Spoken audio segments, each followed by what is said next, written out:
The stories you are about to see are real. The rewards up to $5 million are real. This is Crime Reports and Rewards with Griff Griffin and Dave Michaels, where you stay anonymous, the criminals don't. On Wednesday, a black female robbed the Highland Avenue Circle K. On November 5th, at approximately 0550 hours, a black female entered the Circle K store at 499 Highland Avenue, Augusta. After attempting a transaction, the black female walked behind the counter and displayed a firearm to the cashier. The black female demanded money from the register and took an undisclosed amount of currency and a quantity of cigarettes before fleeing the scene. The suspect was last seen getting into an unknown make and model silver in color four-door vehicle in the parking lot. A description is she's about 5'2" in height, heavy set, about 220 pounds. She was last seen wearing a brown and orange colored hooded rain or cold weather jacket. The jacket was worn with a hood up over what appeared to be a white-billed cap. The drawstrings of the hood were fastened tightly at the face. She was wearing camouflaged shorts and white and black athletic shoes. The firearm displayed was described as a black in color semi-automatic pistol. The Richmond County Sheriff's Office is asking the public's assistance with information regarding this case and needs to know who or where this black female armed robber may be. Anyone with information is asked to call the Richmond County Sheriff's Office at 706-821-1080, Crime Stoppers at 800-222-TIPS, or text your tips to 803-441-8744, where you remain anonymous and unrobbed. This police report was sent in to Crime Stoppers by Sergeant Michael Shane McDaniel Sr., Richmond County Sheriff's Office, Internal Affairs, PIO, 400 Walton Way. His phone number is 706-821-1003. Columbia County Sheriff's deputies say the woman you see on your screen used someone else's debit card information to make a purchase at the Evans Publix on October 13th. The victim has no idea how the suspect was able to make a purchase using her check card number, since she still has possession of her check card. But the suspect purchased a $50 MasterCard gift card using her account number. This may be yet another incident of someone using a card scanner that can read your credit or debit card information while you still have it in your purse or wallet. It can happen during a trip to the mall, while you're at a Tiger game, or even just walking down the street. In less than 5 seconds, without you ever knowing it happened, you could become the victim of an electronic pickpocketer. I never even thought, that stuff like that actually existed, where they could just walk by you and just steal your information. This guy got taken, so did this woman. I'll tell you, life is scary these days, and that's just another dimension. We showed them both how easy it is for a potential thief to get their name, their credit card numbers, expiration dates, all without tracking them online, without finding old bank records, or even laying a finger on them. They're called electronic pickpocketers, and unfortunately, they know many of us now carry a certain credit card which makes ripping people off so easy. Walt Augustinowitz is a security expert with Identity Stronghold. The easiest way to steal someone's identity is to do something they're not looking for or they're not watching for. Who would think a casual walk down the street would make you a target? No one. And some thieves know it. Someone never has to touch your card, and they can actually steal your credit card number, your expiration date, sometimes your name, but enough information to make purchases. Take a moment to look at your credit cards, especially the newer ones. Do they have this radio wave symbol? Well, these cards have a microchip built inside, a radio frequency identification, RFID for short. They allow the cardholder to just wave the credit card to make a purchase instead of swiping it. Credit card companies say they did not implant this technology to track you, but to make shopping easier. But what it's done is make it easier for high-tech thieves to steal your information. You could go through the crowd and at the end of the day, just look at all the cards you have. We're not going to reveal what the crooks are buying online to make it all work, but we will show you what you can do to block their attempt to steal from you, essentially making it impossible for you to become a victim.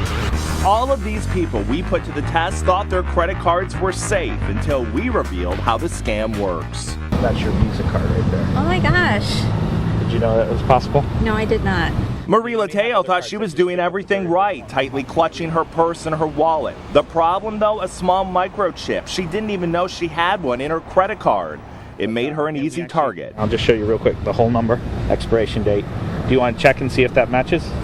I know it does. Marie was not alone. In less than an hour, our security expert was able to electronically steal credit card after credit card. It was so easy. They just need to be, 4 to 5, 6 inches away from you. Walk by you, boom. If you have your card in your pocket, and they can collect your data.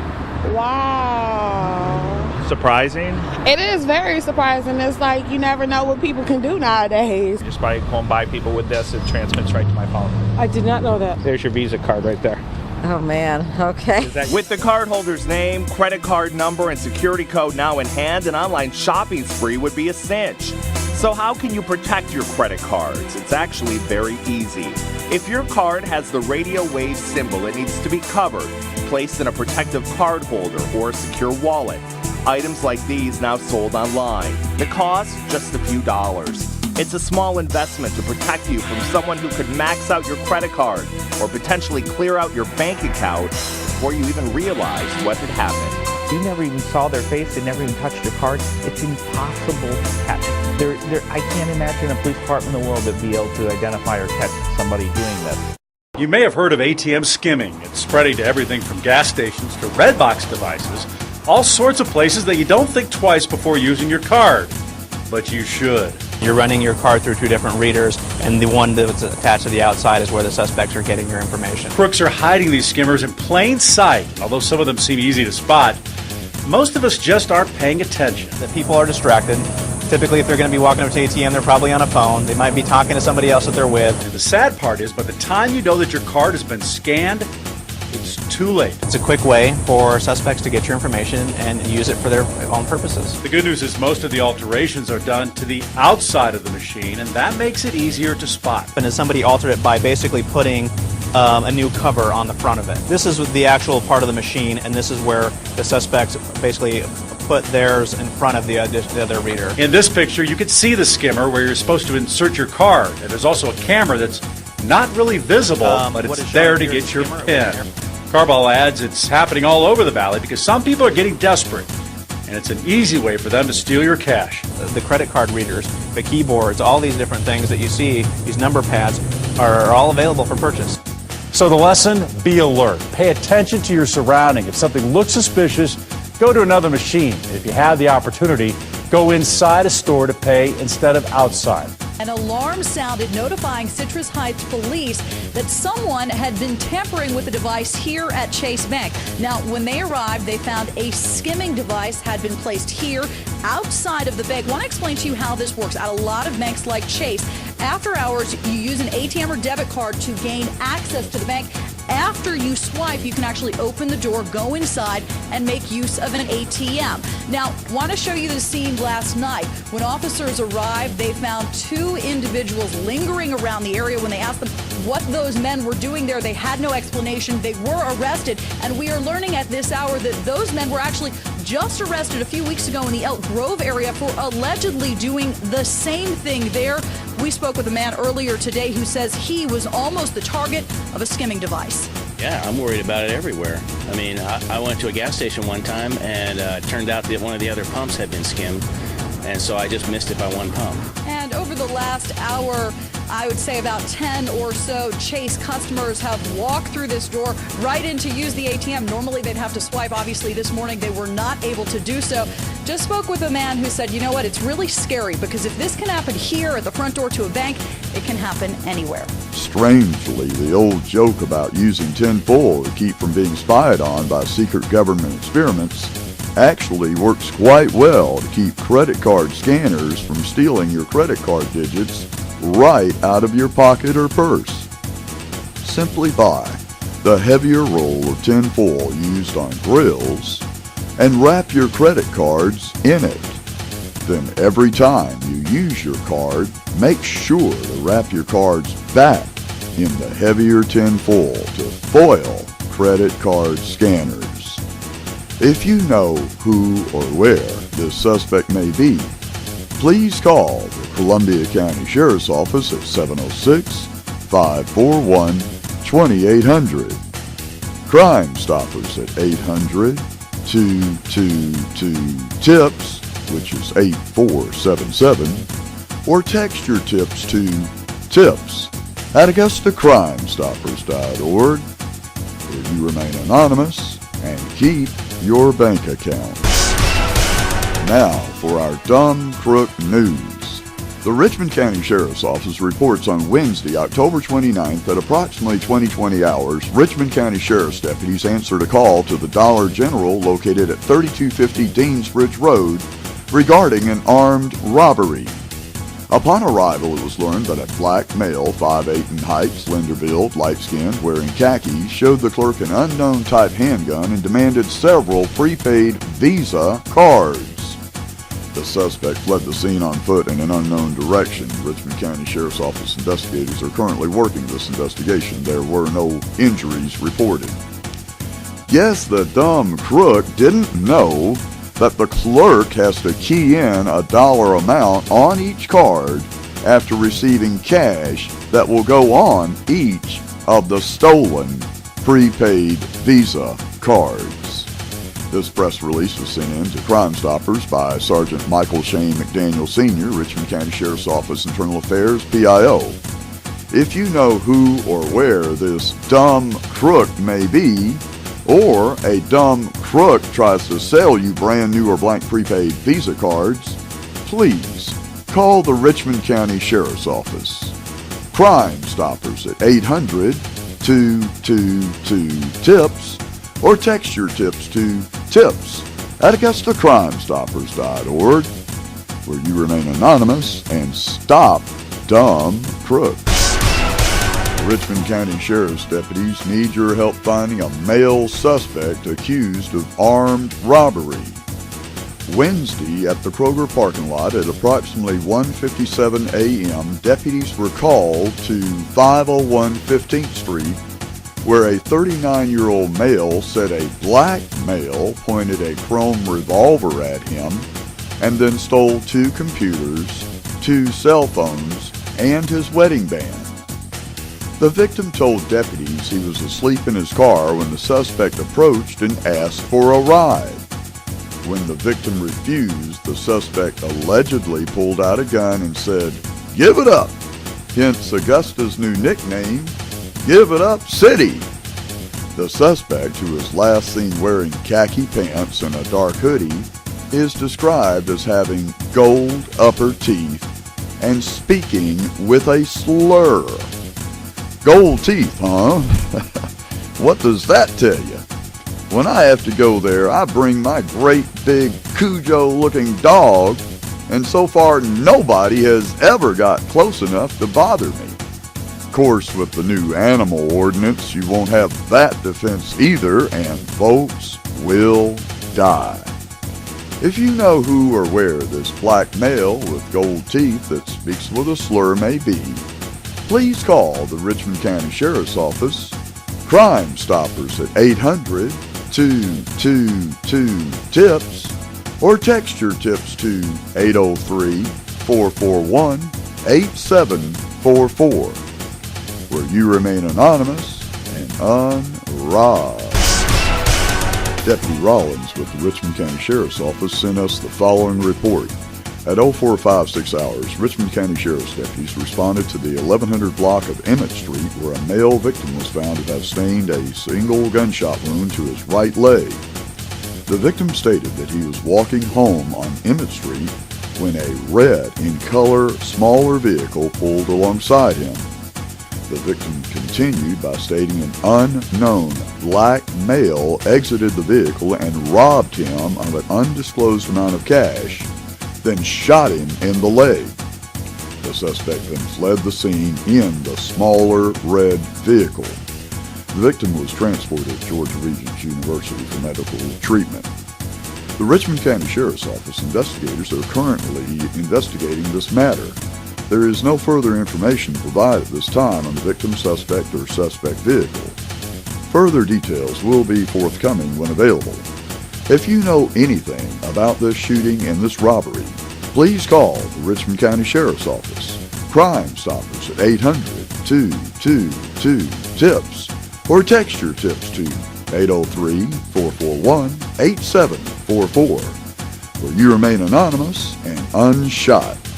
When giving a tip on this matter, please refer to case number 14-306627. And now, this Crime Reports and Rewards special report. This week in our mailbag, Lynn Russell with the Finance and Grant Administration of the Augusta, Georgia Planning and Development Department wrote us asking if we knew how to get a hold of the Neighborhood Watch Associations.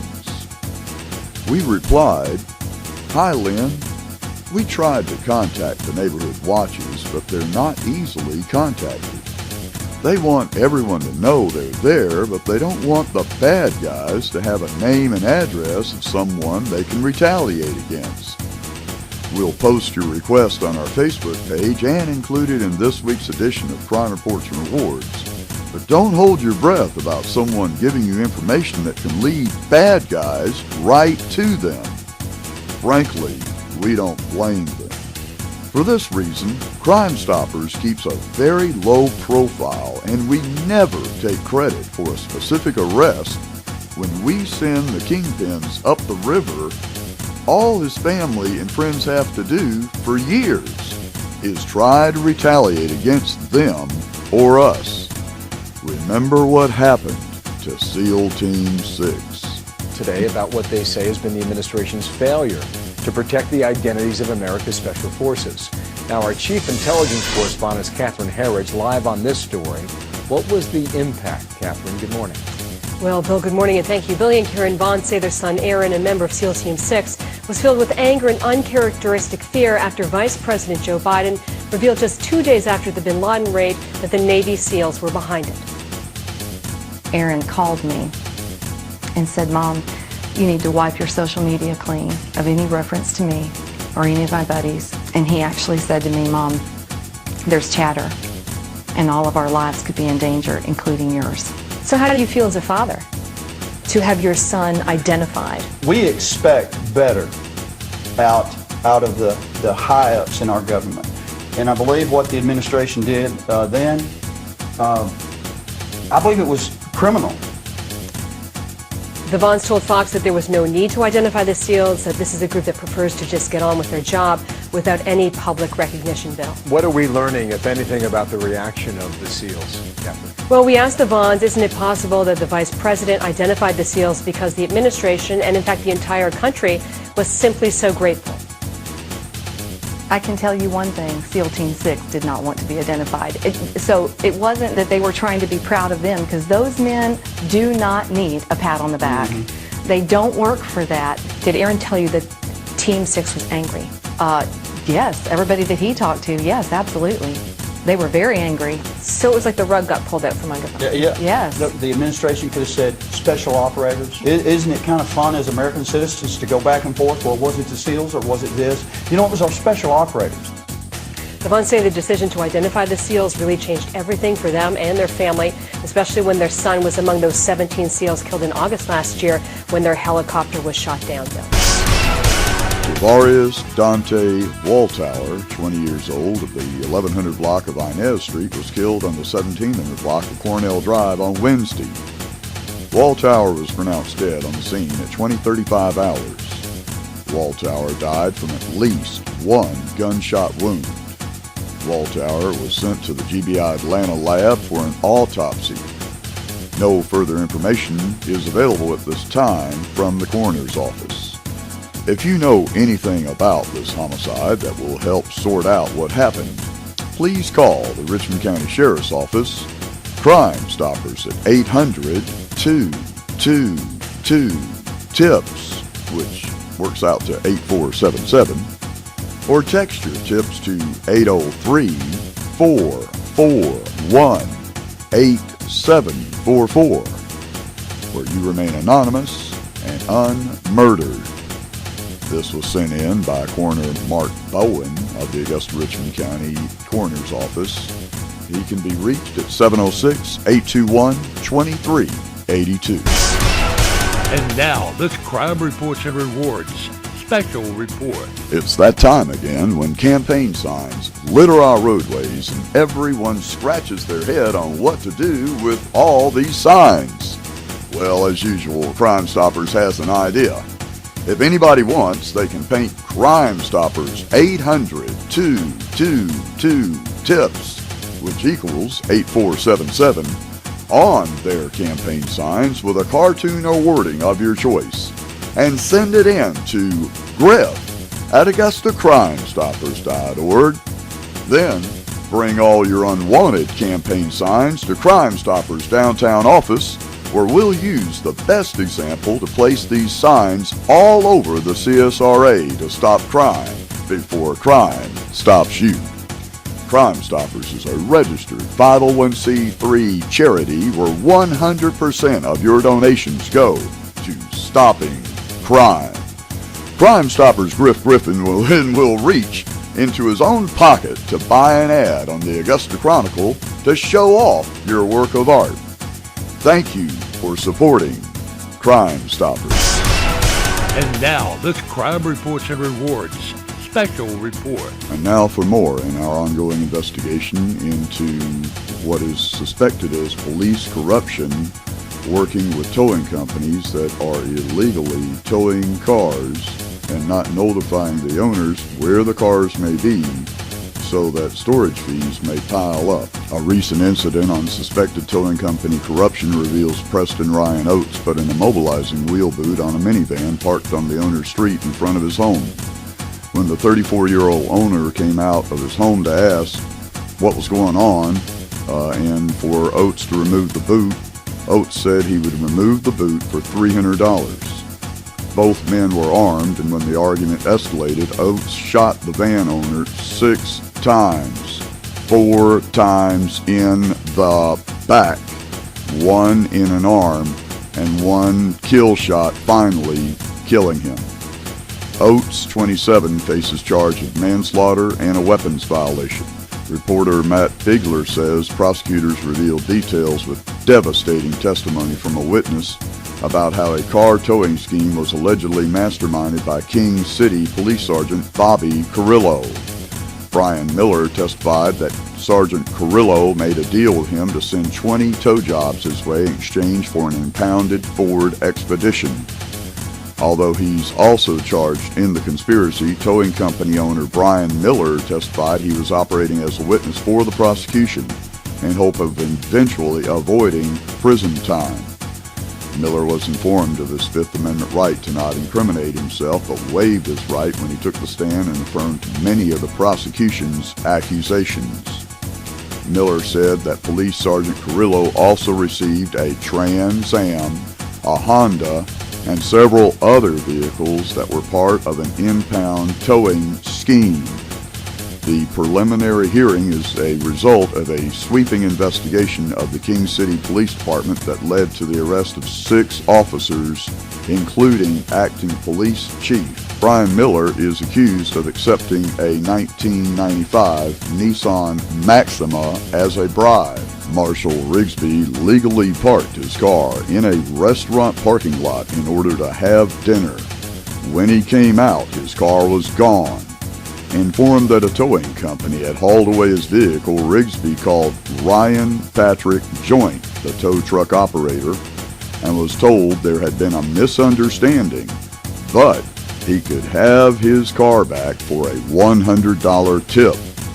When he went to claim his car, Joint allegedly upped the fee to $300 for the release of Rigsby's BMW. which was parked in a muddy field with a half dozen other cars. But he forked over the money anyway. Rigsby worked 2 jobs and had to have his car. Motorists are told to pay up or else in illegal towing scams. Police suspected that Rigsby was one of but many illegal towing victims of a scam that has run for years. An investigation spawned allegations that Joint, who founded the towing company with his girlfriend at the time, towed cars he had no permission to move and had attempted to extort owners out of the retrieval fee as high as $3,500. If owners refused to pay, Joint threatened to sell their vehicles. The 22-year-old girlfriend, Anna Elizabeth Alonzo, was charged with 11 felony counts. She was convicted on 7 counts and sentenced to 13 months in prison. Joint faces 17 felony counts. Operators of illegal towing scams will often target parking lots and arrange for a paid lookout to scout for victims.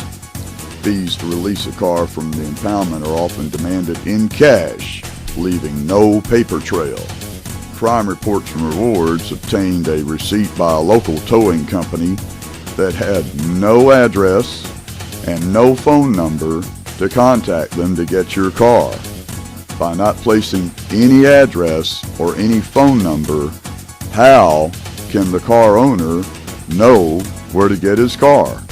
The towing company's name was also not listed in a manner where a normal person could obtain their phone number by looking for it under normal means. Recently, several individuals have also complained about their cars being towed on Hilton Head's Island while dining at a nearby restaurant. Before towing a car without the owner's consent, the company must give written authorization from the property owner and call the sheriff's office with vehicle information, the address from which it was towed, the reason for the towing, and where it was claimed by its owner if they follow the law. The problem is they're breaking the law. Hilton Head is where a suspected member of a 2-state car theft ring who stole my AMG took it. Palmetto Towing opposes an ordinance against his activities that are already illegal under state law, where he refuses to send any notification to the owner he has the car and still will not return my AMG, even though I have offered to pay his tow fee and some storage. He will not send a bill or an email with the bill, so there will be no paper trail for prosecutors. He says I have to pay more than the car's worth, even though he broke the law by not letting me know where my car was, so storage fees would pile up. If you've been a victim of suspected illegal towing, where your car was reported stolen but removed from the stolen car list as recovered, but you have not recovered your vehicle, please call Crime Stoppers at 803-441-8744 or email your tip to tips@AugustaCrimeStoppers.org, where you stop crooks who are breaking the law and even some wearing police uniforms to steal your stuff. You've been watching Crime Reports and Rewards with Griff Griffin and Dave Michaels, where you stay anonymous. The criminals don't. If you have any information on these or any other crimes, call our national tip line at 1-800-222-TIPS. Well, you'll stay anonymous and could get a cash reward. You can see this or any other episode of Crime Reports and Rewards on the web anytime at crimereportsandrewards.com. Crime Reports and Rewards is a production of Michaels Media.